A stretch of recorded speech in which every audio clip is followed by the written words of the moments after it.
Bismillahirrahmanirrahim.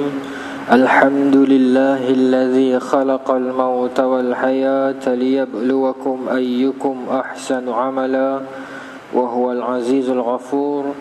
Ashhadu an la ilaha illallah wa ashhadu anna Muhammadan abduhu wa rasuluh. Wa nusalli wa nusallim ala sayyidina Muhammadin wa ala alihi wa sahbihi ajma'in.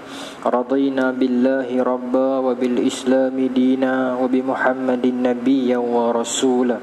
Tuan-tuan, puan-puan, muslimin, muslimat yang dirahmati Allah sekalian, Assalamualaikum warahmatullahi wabarakatuh. InsyaAllah tuan-tuan, malam ni kita menyambung lagi kitab pengajian adab mufrad kita, yang mana bulan lepas kita tak ada sebab kita malam raya haji kan. Jadi malam ni kita sambung lagi. Saya ingat kat saya tanda kat sini bulan lepas, bulan sebelumnya kita berhenti pada hadis nombor 17. Itu dalam bab ke-8. Kali ni kita nak masuk bab ke-9, iaitu berbakti kepada orang tua bukan dalam bab kemaksiatan, iaitu hadis nombor 18. Saya ingat malam ni kita pergi banyak sikit hadis tuan-tuan. Selagi mana saya boleh percepat bagi banyak hadis, kita pergi banyak sikit hadis. Lepas tu kalau ada yang perlu kita bincang lama, kita bincang lama. Kalau tak perlu, kita bagi banyak sikit hadis malam ni, insya-Allah. Baik. An Abi Darda tu, yang tu. An Abi Darda. Isteri dia ada nama Ummu Darda. Ummu Darda ni ada dua orang. Ummu Darda dua orang. Dan kedua-duanya isteri Abi Darda lah. Penting ke kita tahu? Penting. Sebab seorang Ummu Darda yang pertama, Ummu Darda al-ula yang pertama tu, dia perawi hadis. Dan seorang lagi bukan. Jadi itu yang kalau dalam aspek kita nak ambil hadis, kita kena kenal sampai terang tu. Dia panggil nama-nama yang sama dan sebagainya. Itu bab teknikal lah. Baik. An Abi Darda qala awsani Rasulullah sallallahu alaihi wasallam bi tis'in. Kata Abi Darda, Rasulullah sallallahu alaihi wasallam mewasiatkan kepadaku 7 perkara. Dapat itu kan? An Abi Darda tu. Rasulullah sallallahu alaihi wasallam, awsani Rasulullah sallallahu alaihi wasallam bitis'in. Nabi sallallahu alaihi wasallam mewasiatkan kepadaku 7 perkara. Ada hadis nombor 18, bab ke-9. Ada? Ada. Baik, kita dah baik. Ada dah. Okey. Saya ulang dah. An Abi Darda qala awsani Rasulullah sallallahu alaihi wasallam bi tis'in. Nabi sallallahu alaihi wasallam mewasiatkan kepada aku 7 perkara. La tusyrik billahi syai'ah. Jangan menyekutukan Allah dengan sesuatu pun. Wa in quti'ta aw huriqta. Walaupun engkau dipotong ataupun engkau dibakar. Wala tatrukunna salah maktubah muta'ammidah. Wala tatrukunna salah al-maktubah muta'ammidan. Iaitu jangan kamu meninggalkan solat yang telah ditetapkan dengan sengaja. Salatu maktubah ni maknanya apa? Solat 5 waktu itulah. Inna salata kanat 'alal mu'minina kitaban mawquta, kata Allah. Jadi salatan maktubah bermaksud solat yang ditetapkan. Maksudnya lagi solat 5 waktu itulah. Meninggalkan dengan sengaja. Tinggal dengan sengaja. Yang pertama, Nabi tak bagi syirik kepada Allah walaupun kita dipotong, walaupun kita dibakar. Cuma ada rukhsah. Dia ada rukhsah bila mana kita sampai tak mampu sangat dah, tapi kita boleh bercakap dekat mulut tetapi dalam hati kita tak membenarkan. Apa dalil dia? Ammar bin Yasir kan, Sumayyah rela syahid, meninggal syahid mempertahankan akidah dia. Begitu juga suami dia Yasir. Tapi Ammar dia sebut juga seperti mana yang orang jahiliah musyrikin nak, tetapi bila dibawakan cerita ni kepada Rasulullah, ada Nabi meringankan untuk dia, dan itu jadi dalil yang boleh. Tetapi afdalnya kita mempertahankan juga, walau quti'at walau huriqat, walaupun kita dipotong, walaupun kita dibakar. Itu afdal. Tapi kalau kita dah tak tahan dah, terkeluar di mulut tapi hati mempertahankan kebenaran, hati tak goyah, cuma ada rukhsah dia. Sebab dalil daripada Ammar bin Yasir itu. Baik. Kemudian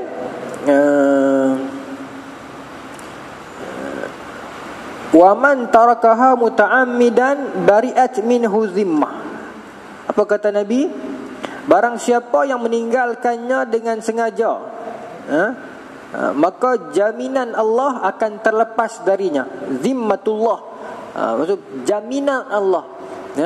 Apa sahaja yang Allah jamin kepada seseorang hamba itu melalui janji-janji Allah, firman Allah. Allah janji orang yang bersedekah tidak akan fakir, dan banyak lagi Allah janji kepada orang yang sengaja meninggalkan solat. Jaminan itu tercabut. Dia tak boleh tuntut. Dia kata Allah kata macam ni, aku dah buat, kenapa aku jadi ni juga? Jaminan itu sudah tercabut kepada orang yang meninggalkan solat dengan sengaja dan dia tak bertaubat lah. Inna Allah azza wa jal damina liman kanat al masjidu baitahu al amna wal jawaza ala sirat yaumal qiyamah.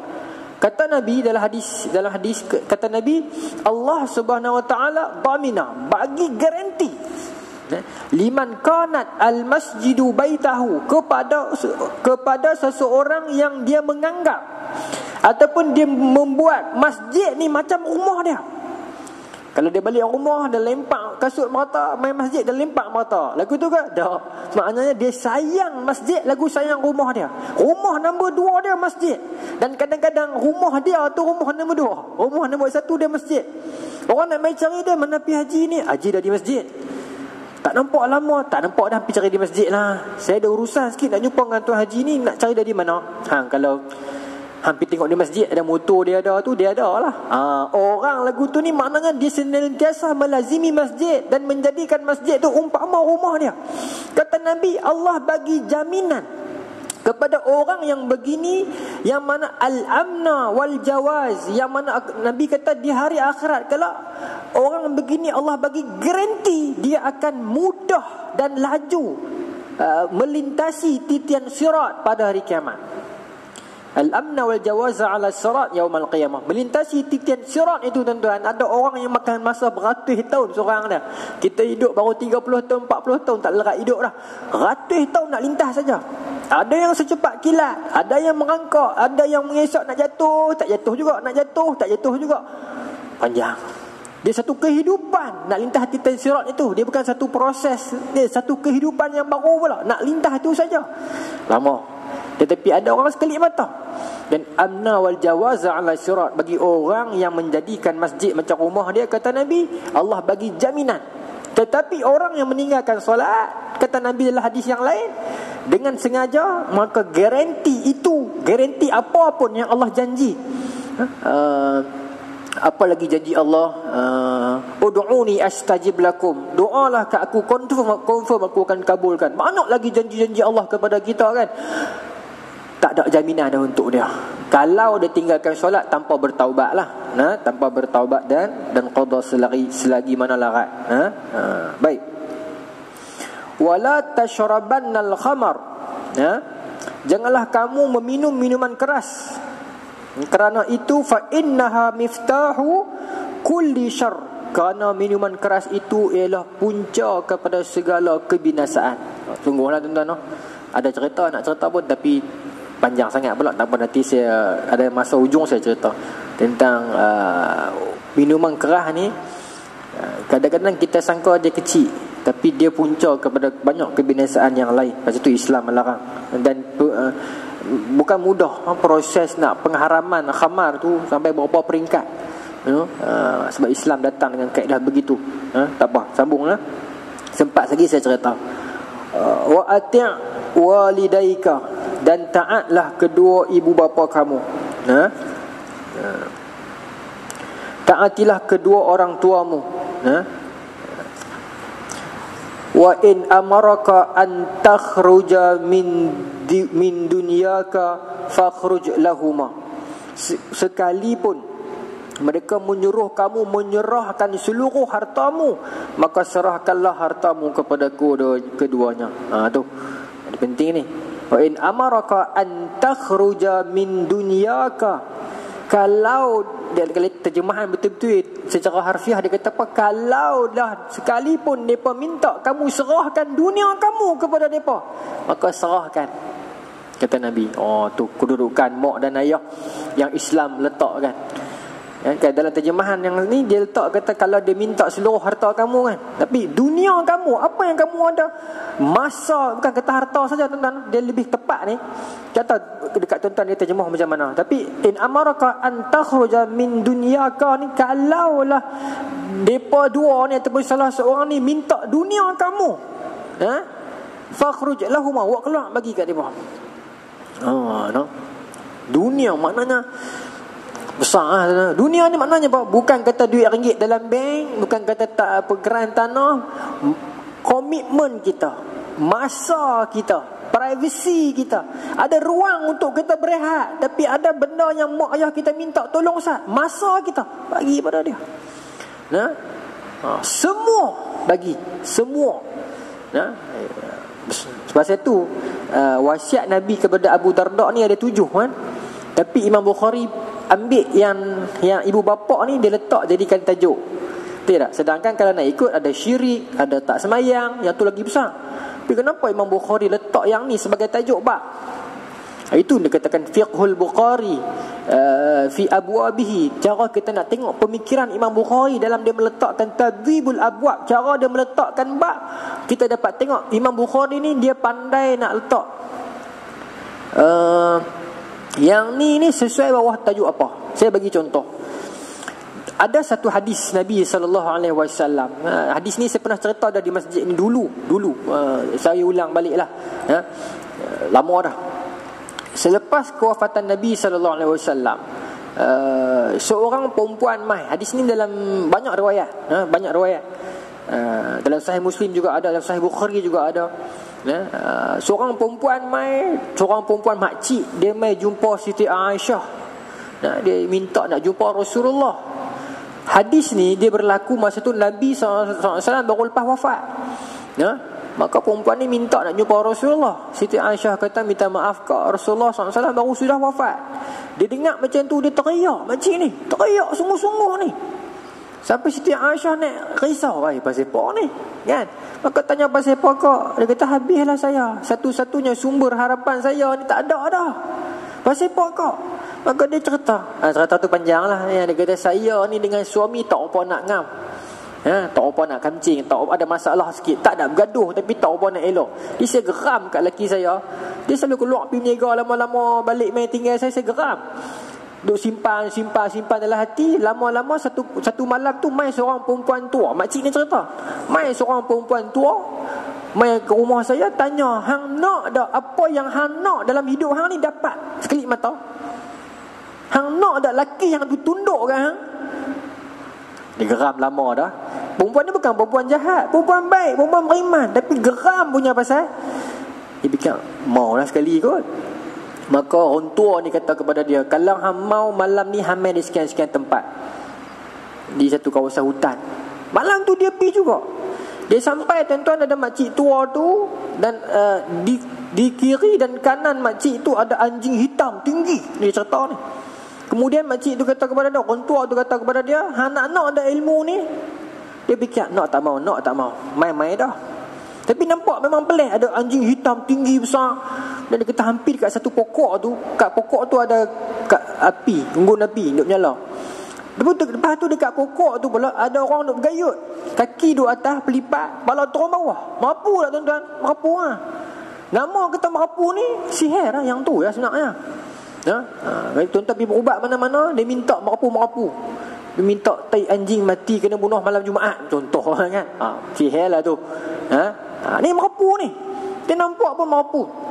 Maka orang tua ni pesan kepada dia, hampir kencing dalam api tu. Tak merapu tuan-tuan.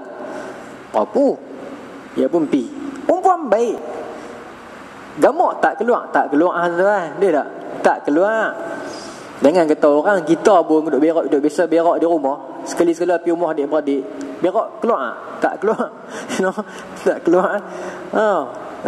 Bukan kita sakit pun tak, tapi berak ni dia perangai juga kot no. Kita duduk biasa berak di rumah selesa, tapi rumah adik-beradik kadang-kadang 2 hari tak nak terberak tapi tak keluar. No?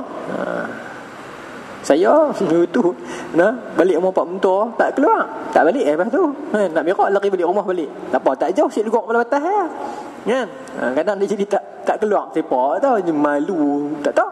Pelik lah, pelik. Tapi ni boleh gamak nak tahu kencing dalam api dengan ada orang duk bergayut kat pokok, anjing hitam tinggi apa dia ni, makcik tu pun patah balik tak jadi. Maka tanya kepada dia, dalam hadis kata orang tua, ada kata satu orang tua yang tadi, ada kata orang tua lain, tapi satu orang tua tanya kepada dia, kencing lagi? Kencing dah dalam api tu.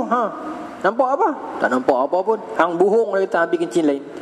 Pi kali kedua tak gamak lah. Mana gamak tuan-tuan. Kita pi RNR, jamban tutup semua, orang pakat kencing dalam tu. Adalah yang berdiri di luar tu, abang kencing diri tu. Gamak lah kencing? Tak gamak lah. Biarlah dia ada kosong pun tak gamak kencing lah, betul tak?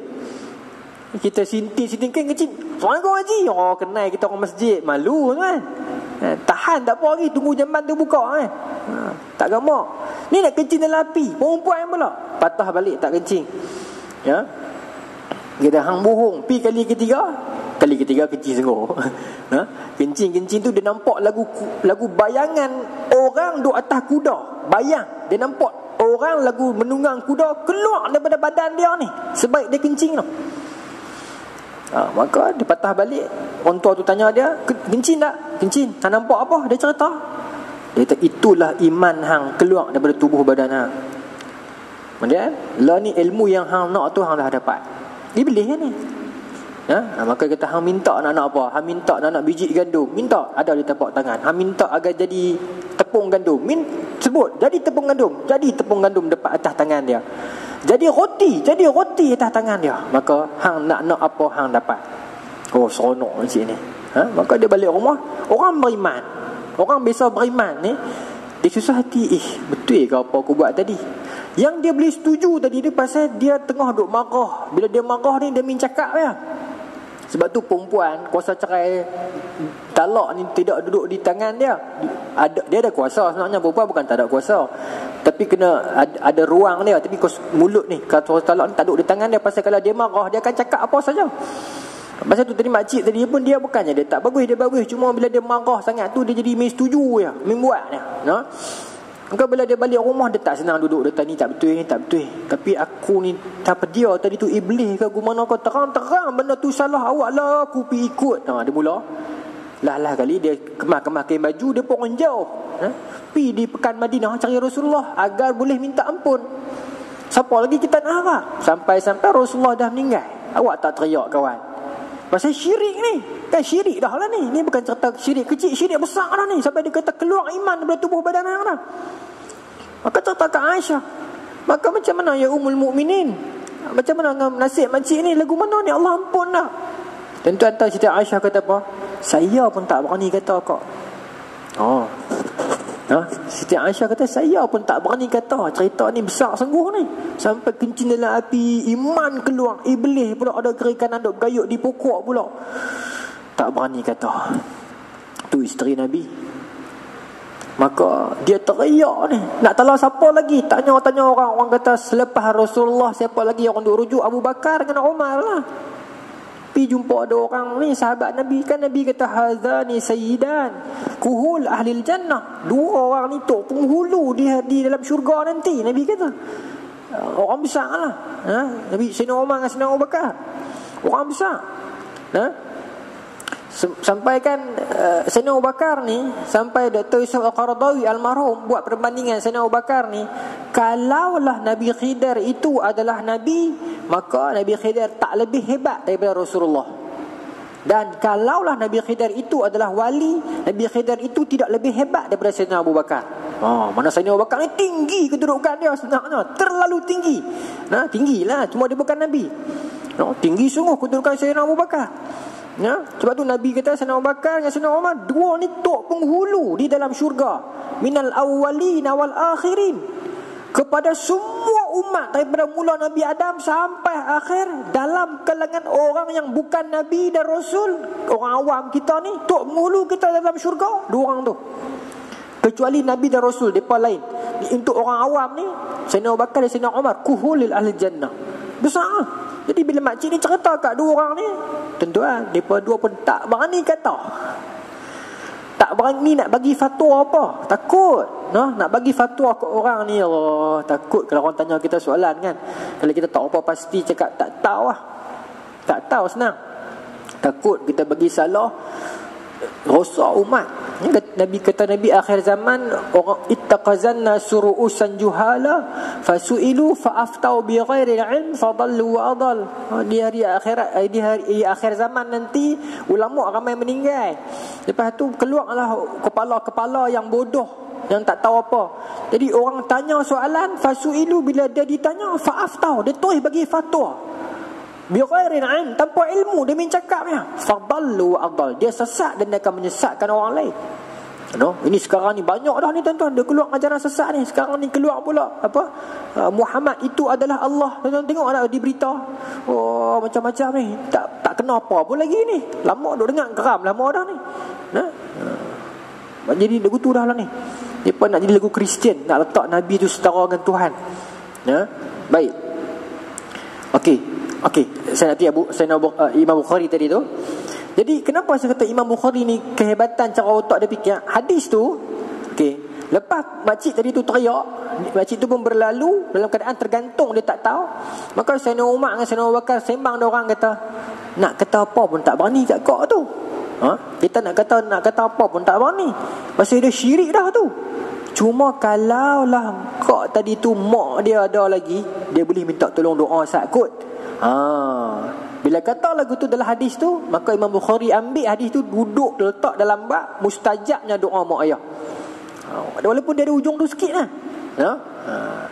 Jadi tu besarnya doa mak ayah ni tuan-tuan. Sebab tu orang yang dia telah meninggal mak dan ayah, dia kata apa? Aku hilanglah satu pintu doa mustajab kan. Baik. Sambung Kemudian ini sensitif sikit. Tak sensitif pun sebenarnya ni, kita yang salah faham. Seterusnya wala tunazi'anna ulatal amri wa in ra'aita annaka anta. Apa maksudnya? Jangan kamu jangan engkau melawan ulatal amr. Jangan kamu lawan pemimpin. Wa in ra'aita annaka anta. Jangan kamu lawan pemimpin walaupun kamu melihat kamu betul. Yang ni orang kerak ni, saya madani terus Jangan lawan pemimpin walaupun kamu betul. Ni kalau orang kerak ni tuan-tuan, sensitif ni. Betul tak? Tapi kalau orang kerak dalam zaman lah, orang kata saya kerajaan PH lah. Kalau orang kerak zaman hari tu, orang kata saya PN lah. Nampak? Orang boleh kerak time bila dia pun nak guna. Tu. Hadis ni banyak. Hadis sebelum ni dalam Riyadhus Salihin, Imam Nawawi letak dalam bab sabar. Nabi sebut, sayati min ba'di al-asarah. Akan datang selepas aku nanti ni asarah. Asarah ni dalam kalangan pemimpin pun ada, dalam kalangan rakyat pun ada. Dan pemimpin yang dia penting diri dia saja, dalam syarah Riyadhus Salihin sebut al-asarah ni pemimpin yang penting diri. Dia buat dapat hasil kekayaan negara pun dia bagi kat orang, tapi kat dia kaut banyak. Kemudian dia tak fikir masalah rakyat dan sebagainya. Kemudian Nabi kata, jangan kamu lucutkan hak kamu ke atas depa, kena taati depa.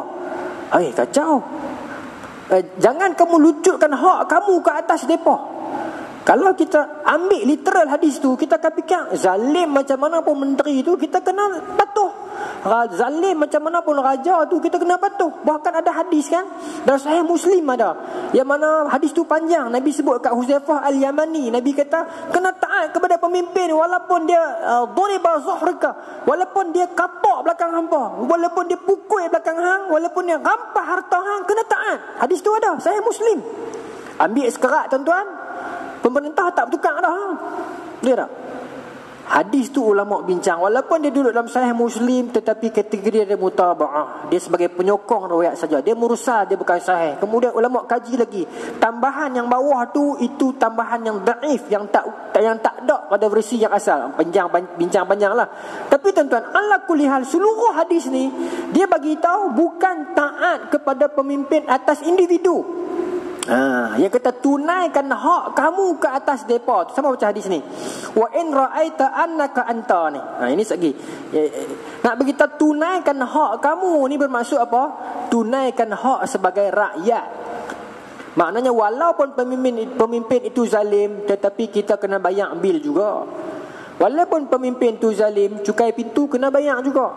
Walaupun pemimpin itu zalim, pilihan raya kena turun undi juga pasal nak kalih dia. Itu maknanya tunaikan hak. Kalau tidak, kalau semua orang, kalau Nabi tak kata lagu tu, semua orang langgar, maka hak rosak negara. Itu maknanya. Rosak negara. Dan kita taat kepada mereka selagi mana mereka tidak menyuruh kita bermaksiat kepada Allah Subhanahu Wa Taala. La ta'ata li makhluqin fi ma'siyatillah azza wa jalla. Tidak ada ketaatan kepada makhluk di dalam bermaksiat kepada Allah. Itu indikator dia. Jadi yang ni Nabi kata wa in ra'aita annaka anta. Jangan lawan pemerintah selagi walaupun kamu merasa kamu betul. Ini satu sudut. Sebab tu Nabi pakai anta. Nampak? Nabi tak sebut Nabi sebut li mufrad untuk individu. Maksudnya kadang-kadang seseorang batang tubuh tu dia rasa dia betul. Macam kaum Khawarij, tuan-tuan.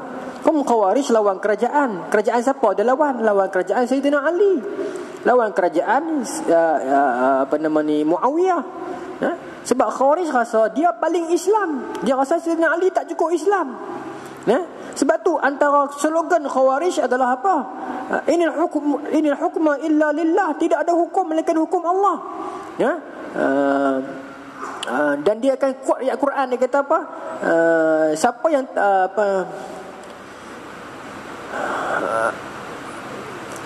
siapa yang tidak berhukum dengan hukum Allah di Quran tu? Siapa yang tidak berhukum dengan hukum Allah, faulaika humul kafirun tu. Siapa yang tidak berhukum dengan hukum Allah maka kafir. Maka Khawarij menyebarkan slogan ini. Sebab tu depa lawan Sayyidina Ali. Sebab bagi depa Sayyidina Ali tak ikut hukum Allah. Sebab Sayyidina Ali tak hukum bunuh terhadap orang yang bunuh Sayyidina Osman. Tetapi Sayyidina Ali kata nak bunuh macam mana? Ramai dalam rumah Sayyidina Osman masa tu. Kita tak ada siapa tengok tangan siapa yang bunuh. Tak tahu sebab lepas tu dia masuk balik ke orang ramai lah. Ada kata kelompok ni bunuh, ada kata kelompok tu bunuh. Tangan siapa yang bunuh tu tak tahu. Jadi nanti aku tengah siasat, ada pegawai pi siasat. Dia bukan proses yang mudah nak kisah seorang ni. Nanti kerajaan ni dia ada pertimbangan dia. Nanti ada satu hadis yang lain, Uyainah bin Hisin.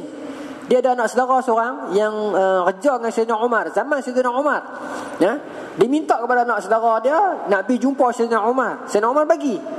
Ini hadis Bukhari. Anak saudara dia kira-kira. Maka satu hari Uyainah bin Hisin ni dapat jumpa Sayyidina Umar. Masuk dalam parlimen, dia cerca Sayyidina Umar. Hang tak guna, dia kata. Tak adil. Pembahagian harta tak betul. Sayyidina Umar nak ribut lah. Maka anak saudara dia kata, wahai Amirul Mukminin sabar. Kan agama larang kita untuk ambil kira sama dengan orang bodoh. Pak menekan kuning kategori bodoh, dia kata. Maka Sayyidina Umar tenang. Anak menekan dia baca ayat Quran. Wa iza khatabahumul jahiluna qalu salama. Kalau kita berdebat dengan orang bodoh, assalamualaikum, kita tinggal dah. Jangan debat. Sebab kalau kita berdebat dengan seorang yang bodoh, yang tak mau nak kira kebenaran dan nak kira dia menang, tidak menambah apa-apa melainkan tambah seorang lagi bodoh. Tinggal. Qalu salama, tinggal dah. Baik. Maka ada kalangan orang yang macam tu. Yang kau mana pun dia ayat betul itu. Nabi kata wa in ra'aita annaka anta. Ini khususan untuk orang-orang yang macam tu lah. Kalau Nabi kata antum, kamu semua majoriti 2/3 negara nampak memang pemimpin ni teruk dah. Lawanlah dia, tukanglah kerajaan, masuk pilihan raya, undi tukang dia. Tetapi dalam konteks ini Nabi tak bagi lawan di sudut kita burah, kita lancarkan peperangan macam Khawarij buat, angkat pedang. Tu Huzaifah Al-Yamani tanya Rumi, kita tak, orang macam ni kita tak mau angkat pedang kalau lawan Nabi tak bagi. Pasal tak mau jadi huru-hara negara. Tak mau jadi huru-hara negara. Khawarij yang bunuh Sayyidina Ali itu Abdul Rahman bin Muljam itu hafiz Quran. Bukan kecil anak, bukan kaki mabuk, hafiz Quran, tok guru Quran. Bahkan pada zaman Sayyidina Umar, dia antara pegawai bahagian tulis Quran ni, tok guru Quran, bukan kecil anak. Tapi bila dia rasa aku yang betul, Ali salah, Ali pemerintah tak betul, dia tak ikut hukum Allah, dia rasa dia betul, maka lambat Ali ni, maka dia bangkit pergi dulu. Dan geng Khawarij dia tak iktiraf Sayyidina Ali, dia tak iktiraf juga Muawiyah. Tu yang kita nak jaga-jaga tu. Tuan-tuan no? Baik. Wala tafrir min rahfi. Jangan kamu lari pada medan perang. Ya. Baik. Wa in halakat wa farra ashabuka, walaupun kawan-kawan kamu semua lari. Wa anfiq min tulika ala ahlik wala tarfa' asaka an ahlik wa akhifhum fillah. Ya. Berikanlah nafkah dari hartamu kepada keluarga kamu. Jangan lalai dari mengawasi keluarga kamu. Jangan lalai mengawasi keluarga ni bermaksud didik anak. Jaga ahli keluarga disuruh jaga, dan juga didik lah. Didik. Dan dalam hadis yang lain Nabi kata, man qutila duna malihi fahuwa syahid, man qutila duna ahlihi fahuwa syahid, kan? Barang siapa yang terbunuh dalam keadaan jaga harta dia, dia syahid. Barang siapa yang terbunuh dalam keadaan menjaga keluarganya, dia syahid. Maka penting untuk kita jaga keluarga. Dan jaga ni bukan bermaksud jaga fizikal saja, jaga semua pendidikan dia, akidah dia, jaga anak-anak kita ni makin membesar, tuan-tuan. Sekarang ni depan mata kita ni terhidang macam-macam kemudahan internet apa semua ni. Anak-anak kita dah besar. Akidah dia kita nak kena jaga sungguh-sungguh. Anak bila dia kecil ni, tuan-tuan, yang Nabi ajak kita, mula-mula kita kena bagi dia kuat akidah dulu. Akidah dulu kena bagi kuat. Cuma tidaklah kita ajak anak kita akidah dengan cara ajak segala sifat-sifat yang berat-berat, ajak segala sifat-sifat wajib bagi Allah, sifat mustahil bagi Allah, sifat nafsiyah, sifat ma'ani ma'nawiyah, salbiyah. Tak ada lah sampai teratu kalau anak umur 5 tahun. Ya, anak umur 6 tahun tak ada sampai teratu. Tapi kita nak ajak apa? Nabi kata kepada Abdullah bin Abbas, tengok nah. Abdullah bin Abbas kata masa ni dia kecil lagi. Dia jalan dengan Nabi. Nabi kata kepada Abdullah bin Abbas, Abdullah bin Abbas ni siapa? Sepupu Nabi, tapi dia budak lah.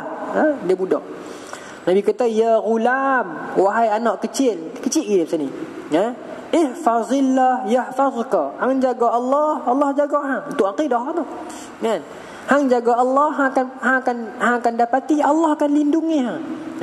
Wa'lam annal ummah law ijtama'at ala ay yanfa'uka bi syai'in lam yanfa'uka illa bi syai'in qad kataballahu lak. Ketahuilah, Nabi kata, kalau seluruh dunia ni berhimpun segala kepakaran nak bagi satu manfaat kepada hang, satu dunia himpun nak bagi satu manfaat kepada kamu, kalau Allah tak izin, dia tidak akan berlaku. Wa in ijtama'at, kalau berhimpun seluruh dunia ala ayyadurruka bi syai'in lam yadurruka illa bi syai'in qad kataballahu lak. Dan kalau seluruh dunia berhimpun nak hancurkan hang, Korea, Amerika, Singapura, China, Malaysia, satu dunia himpun nak bunuh hang seorang, kalau Allah tak izin, tidak akan berlaku, kata Nabi kepada Abdullah bin Abbas. Abdullah bin Abbas kecil ke masa ni. Apa maknanya? Itu akidah. Nabi nak beritahu, tanam betul-betul Allah yang jaga hang. Tu kecil dia kena faham macam tu. Allah jaga dia, Allah lindung dia, kat mana pun Allah dia akan pasak dalam hati dia, tuan-tuan. Campak di mana pun dia jadi orang. Pasal apa? Pasal akidah dia kuat.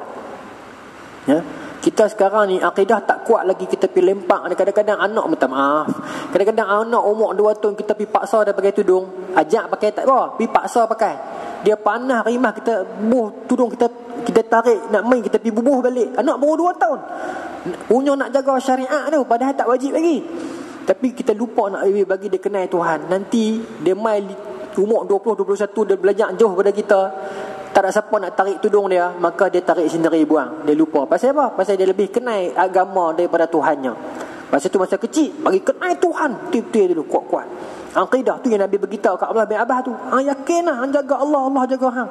Seluruh dunia nak hancurkan hang, Allah tak izin, takkan jadi. Bagi dia ingat betul-betul hati dia, Allah jaga dia. Tu akidah. Anak kecil kena bagi faham akidah cara yang macam tu. Apa pun bagi dia tahu Allah. Dia demam pun bagi tahu kat dia, doa ke Allah, Allah akan bagi sembuh. Allah bagi demam sikit ni tak apa, Allah sayang, Allah bagi sembuh. Bagi dia Allah, Allah, Allah, bagi dia kenal semua hati dia.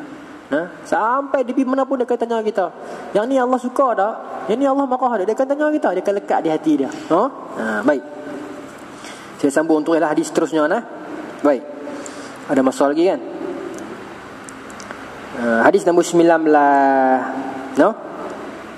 An Abdullah bin Umar qala, daripada Abdullah bin Umar berkata, jaa rajulun ila Nabi sallallahu alaihi wasallam. Satu hari seorang lelaki pergi jumpa Nabi sallallahu alaihi wasallam. Faqala ji'tu ubayi'uka 'ala al-hijrah. Lelaki ni kata kepada Rasulullah, aku datang kepada kamu untuk berbai'ah, untuk berhijrah. Masa ni peristiwa nak pergi hijrah ni, daripada Mekah nak pergi hijrah pergi Madinah. Laki ni mai kat Rasulullah masuk Islam dan dia nak ikut pergi hijrah.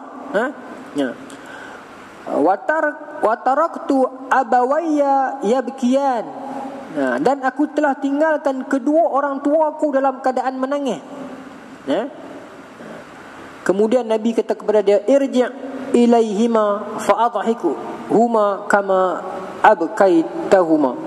Balik rumah dulu, buat daripada orang gelak ataupun buat daripada orang gembira seperti mana hang telah buat daripada orang menangis. Bukan satu kebanggaan yang aku boleh melenggakkan agama ni sampai mak pak aku pun tak peduli. Itu bukan satu kebanggaan. Melainkan mak pak kita tu suruh kita buat benda syirik, itu pun ada adabnya, kan? Sa'ad bin Abi Waqqas, mak dia buat mogok lapar, tak mau makan. Selagi mana dia tak keluar Islam, mak dia takkan makan. Tapi dia tak lawan mak dia, tapi dia tak keluar Islam. Tapi dia hikmah dalam cakap dengan mak dia. Dia kata apa? Mak, kalau nyawa mak ada 100, cik tengok hari-hari jatuh satu pun cik takkan keluar Islam. Baik mak makan. Mak dia kata satu nyawa pun pada, mak dia makan juga. Akhirnya mak dia makan. Tapi dia tak kerah dengan mak dia. Terus tuan-tuan, saya nak pergi hadis lagi, lebih banyak sikit malam ni. Terus hadis nombor 20. An Abdullah bin Umar, daripada Abdullah bin Umar juga. Qala jaa rajulun ila Nabi sallallahu alaihi wasallam. Datang seorang lelaki kepada Nabi sallallahu alaihi wasallam. Yuridul jihad, dia nak pi berjuang jihad di jalan Allah. Faqala ahayyu walidak. Nabi tanya kepada dia, adakah kedua orang tua kamu masih hidup? Mak dengan ayah ada lagi tak? Faqala na'am, ada lagi ya Rasulullah. Faqala Nabi, maka Nabi kata, fa fihima fajahid. Baliklah Nabi kata, berjihadlah untuk keduanya. Bermaksud balik berjuanglah untuk jaga depa dua orang.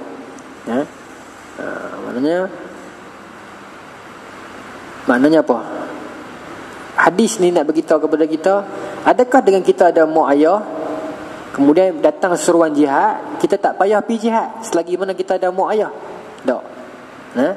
Hadis tu secara umumnya bila datang seruan jihad, kita kena pergi berjihad bila agama suruh. Unless, melainkan ada rukhsah, ada pengecualian daripada Rasulullah ataupun daripada agama yang berdasarkan dalil-dalil Quran dan hadis lah. Seperti mana pemuda ini yang Nabi sendiri bagi otoritas kat dia. Mungkin Nabi lebih mengetahui.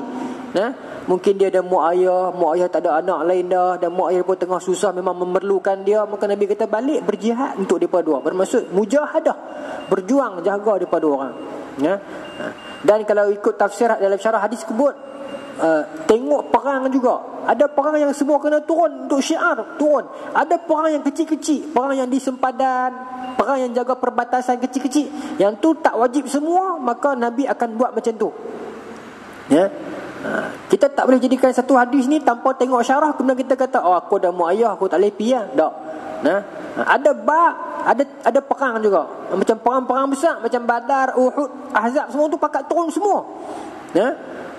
Dia cerita tentang Ka'ab bin Malik kan, yang perang dengan kerajaan Rom itu, yang dia tak turun, ingat tak? Yang dia tak pergi turun perang tu. Nanti kita akan sampai hadis tu, saya akan contoh tu panjang. Yang dia tak turun pergi perang pasal dia teralik dengan kebun dia banyak kata turun wahyu tak, jawapan tak turun tau. Bila mana dia jumpa dengan Rasulullah minta maaf, tak ada jawapan, sampai dia diboikot selama 40 malam. Sahabat tak cakap dengan dia, Nabi tak cakap dengan dia, sampai turun ayat membersihkan dia, barulah orang cakap dengan dia. Besar tuan-tuan bila tak pergi perang ni. Tuan-tuan, kisah Ka'ab bin Malik tu sedih tapi panjang. Saya ingat nantilah malam-malam lain kalau kita baca hadis yang pendek, saya nak cerita tu. Sedih dah cerita tu tuan-tuan. Ka'ab bin Malik ni dia nak ikut Nabi pergi perang, tapi dia teralik sebab dia duk kira buah dia duk jadi. Dan maka Nabi dah pergi jauh dah, baru dia perasan, alamak, nak ikut tapi tak ada.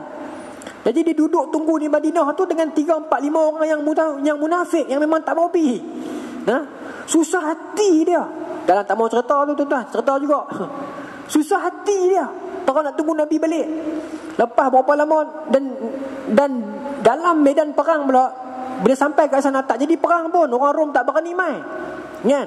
Di sana dah Nabi duk heran dah. Nabi kata, mana Ka'ab? Sebelum pergi perang nampak dia duk siap-siap semua pedang-pedang semua lagu nak pergi, tapi tak nampak pun. Ada sahabat duk mengata kat dia, tapi ada sahabat bela dia. Kan? Dan lepas Nabi, saya ringkas cerita, nanti saya cerita detail. Dia sedih. Bila Nabi balik mai, geng-geng munafik ni yang tak mau pergi perang saja-saja muhung ni pergi jumpa Nabi. Ya Rasulullah, saya bukan tak mau pergi perang, tapi kalut sikit kata lah ni pernah cerita lah macam-macam alasan kan. Lah ni duit tengah jatuh, saya pun tak ada, kena kerja lebih sikit. Nabi kata tak apalah, orang lepas. Orang kedua mai, Rasulullah, saya minta maaf, saya bukan tak mau pergi perang, tapi goat ni saya reka, tapi bagi alasan muhung. Goat mai balik kata. Nabi kata tak apa, boleh. Dia pun nak dengar Nabi kita, tak apa, boleh lah, tak apalah, iyalah, tak apalah, aku maafkan. Seorang-seorang dia batok pergi habaq kat Nabi. Kata Ka'ab bin Malik ni, aku ni kalau aku nak muhung Nabi, lebih pada tu aku boleh muhung, tapi aku tak mau lah kata. Maka sampai giliran dia kata, ya Rasulullah, saya memang teruk, memang saya ralik sungguh. Saya memang nak pergi perang, tapi saya ditipu dengan saya punya buah-buahan, saya ralik, saya tak ada alasan kata. Maka Nabi sengak, tak kata apa. Nabi kata, untuk hang cakap benar, tapi tunggulah keputusan daripada Allah. Orang tak cakap kena tuan-tuan. Sahabat pulaukan dia 40 malam, teriak dia. Sampai malam ke-20 macam tu, sahabat mai habaq pula. Nabi suruh bini hang keluar pada rumah, balik rumah mak mentua. Hang kena duduk seorang pula. Yang geng-geng munafik tadi muhung tu, kata kat dia, bodoh hang cakap betul buat apa? Kami muhung pun Nabi ampun, kami muhung pun Nabi maaf. Takkan Nabi tak tahu kami muhung, tapi Nabi memang Nabi sayang kat kita. Hang dah buat betul benda lebih. Tuan-tuan, dia tak, aku tak mau benang dengan cara muhung. Walaupun aku tahu, Nabi pun tahu, tapi Nabi malah nak fikir dah geng-geng munafik ni, tak apa, esok bertanggung lah. Kan? Tapi Ka'ab dia tak mau, dia nak dia jujur. Ni harga jujur yang kita kena bayar tuan-tuan. Kadang-kadang bila kita jujur ni, kita pedih sikit lah. Orang kata kat kita kena pulau kadang-kadang kan. Tapi jujur ni ada kemanisan dia kat ujung. Jujur ni di hujung nanti ada kemanisan dia. Jangan takut. Baik. Tak pukul 9 lagi 6 minit lagi. Baik. Okey. Jadi nantilah tuan-tuan, cerita Ka'ab tu sebenarnya dia panjang. Nanti bila ada masa saya nak cerita bagi kemas sikit. Sedih lah cerita tu. Itu pasal saya tak turun pergi perang lah. Jadi pengajaran hadis ni beritahu apa nama ni, perang tu bukan kata alasan tak wajib. Perang wajib pergi, cuma tengok jenis perang. Itu atas kita kena tengok syarah hadis lah. Baik. Adapun kalau zaman law berlaku, atas ulil amri, atas pemerintah pula. Cuma law ni dia main sistem macam tu. Tentera-tentera kita dah ada tentera berbayar. Jadi tanggungjawab mereka pula. Habis tu kita macam mana, kena pergi juga kah? Ulama bincang dalam usul fiqh tuan-tuan. Yang kita kena pergi juga kah? Tak boleh. Kita kena tengok dulu keizinan, sempadan negara, perjanjian negara. Dia ada perjanjian dia muahad, dia panggil muahad, negara-negara perjanjian. Dia panjang cerita. Dia bukan boleh kita kedah pergi gitu saja. Saya faham kadang-kadang kita membara, tapi dia ada kaedah dia. Baik. Unless memang agama dah tercemar sungguh-sungguh, terancam sungguh-sungguh dah, negara Islam macam tak bangun langsung, tu tak boleh ya. Baik. Okey. Lagi masa sikit lagi saya nak pergi dua hadis lagi kot, ingat? Baik. Hadis nombor 21. An Abi Hurairah radhiyallahu anin Nabi sallallahu alaihi wasallam. Kata Abu Hurairah, Nabi sallallahu alaihi wasallam kata, Raghima anfuhu. Nabi ulang 3 kali kan? Ada tak? Raghima anfuhu. Raghima ni maknanya apa? Debu ni tomuh. Raghima ni maknanya hidung hang bubuh debu. Bahasa mudah dia, itu adalah macam peribahasa orang dulu nak menggambarkan hang ni hina. Senang macam tu lah. Macam kita lah, budak-budak lah ni bergaduh dengan kawan dia, dia kata kat kawan dia, mak kau hijau. Kita dengar tak marah langsung, apa dia mak kau hijau. Tapi depa teriak bergolek kan. Teriak abang dengan cikgu. Dia kata kat saya, dia kata apa? Dia kata mak saya hijau. Dia kata hijau bagus tak, dia marah. Jadi lagu tu. Hijau kan Nabi suka kan. Tapi kita tak faham. Kita tak faham laras zaman sekarang. Sama macam kita zaman dulu kan. Ada kita melawak zaman dulu, buat lawak zaman lah, orang tak faham. Lagu tu lah. Jadi yang ni Nabi kata Raghima anfuhu ni, tomuh hidung hang ataupun hinanya hang. Dia terjemah lagu tu kot. Hinanya kamu ni, hinanya kamu ni, hinanya kamu. Nabi ulang 3 kali. Maka sahabat kata, ya Rasulullah, man? Siapa yang hina tu? Maka kata Nabi, man adraka walidayhi indal kibar au ahadahuma fadakhalan nar. Nabi kata, siapa yang mendapati kedua orang tuanya dan salah satu darinya masih hidup di usia tua tetapi dia masuk neraka. Apa makna hadis ni? Nabi kata celaka ataupun terhinalah seorang anak bila mana dia mendapati mak dia dan ayah dia ataupun salah seorang masih hidup ketika tua tetapi dia masih masuk neraka. Dia tu siapa? Dia tu anak tadilah. Maknanya dia ni Allah bagi peluang kat dia, mak ayah dia masih ada ataupun ayah dia seorang ataupun mak dia seorang masih ada dengan dia. Waktu dah tua. Tetapi Nabi kata ruginya, hinanya orang yang dia tak jadikan benda tu sebagai asbab untuk dia masuk syurga. Dia tak jadikan benda tu sebab dia masuk syurga. Maknanya kata Nabi dalam bahasa yang lain, walaupun dia dah ada mak dengan ayah yang dah tua duduk dekat dengan dia, itu peluang untuk syurga dia cukup banyak tau. Dia boleh bagi mandi, dia boleh suap makan, dia boleh urut tengah belakang, dia boleh bagi nafkah, dia boleh macam-macam buat. Tapi dia tak buat dan dia still masuk neraka, sedangkan pintu syurga depan dia. Nabi kata hinanya orang macam tu. Sebab pintu syurga ni duduk dah depan mata dia.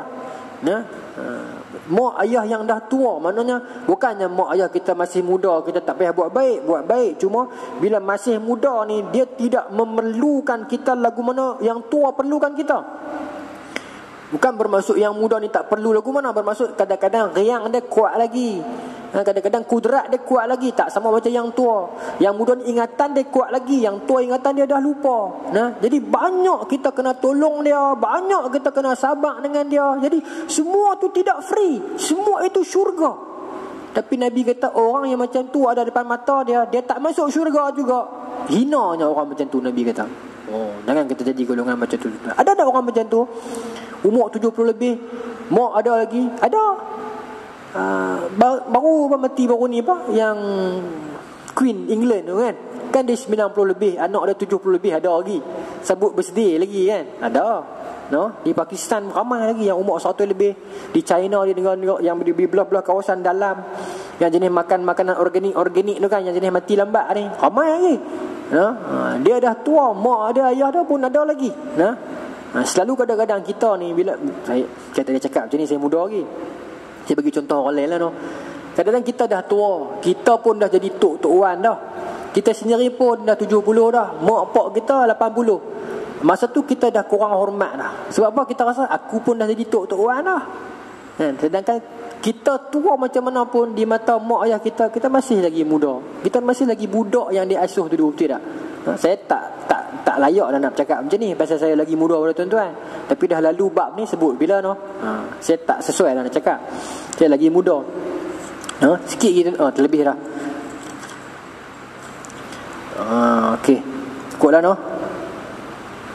Last. Ni last sungguh. Pasal saya nak berhenti ni hadis nombor 22.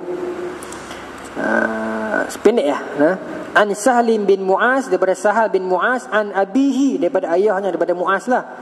Qala Nabi sallallahu alaihi wasallam, Nabi kata, man barra walidayhi tuba lahu zadallahu fi umrihi. Daripada Sahal bin Mu'az, daripada ayah dia, Nabi kata apa? Barang siapa yang berbuat baik, man barra walidayhi, barang siapa yang buat baik dengan mak dan ayah dia ataupun salah seorang lah yang masih ada, tuba lahu, tubalah untuknya. Tuba ni maknanya apa? Tuba ni maknanya ada ulama kata tuba ni maknanya bergembiralah. Pasal ada hadis Nabi kata fatuba lil ghuraba, bergembiralah orang yang terasing, bergembira. Ada ulama kata tuba ni sebenarnya nama salah satu pintu syurga. Dia akan masuk ke pintu tu, tuba. Dan Nabi kata siapa yang buat baik dengan mak ayah dia, pintu tauba lah untuk dia, maksud syurga lah untuk dia. Dan yang ni zadallahu fi umrihi, dan Allah akan panjangkan umur dia.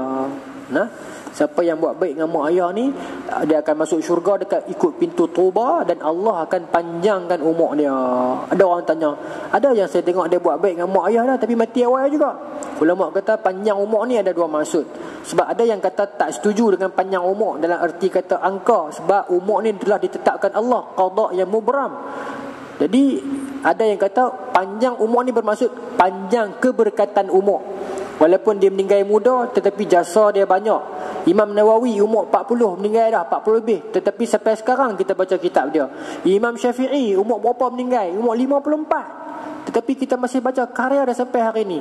Imam Ghazali meninggal umur berapa? 55, pun sampai sekarang kita masih lagi membaca karya-karya dia. Tuan-tuan, kita itu keberkatan umur yang ada. Walaupun dia meninggal muda, ni baru meninggal kemarin dulu, YB Salahuddin Ayyub baru 61, tetapi lepas dia meninggal dunia, orang cerita kebaikan dia, kesungguhan dia, kesusah payah dia. Dia telefon orang tengah malam, turun pergi market, pergi ambush tengah malam, cek harga, tak boleh tidur lagi, harga ni tak turun, raya-raya dapat sediakan barang bagi cukup semua, sampai ni lah serangan dia kan, putih apa pendarahan otak lah, punya pikir tu.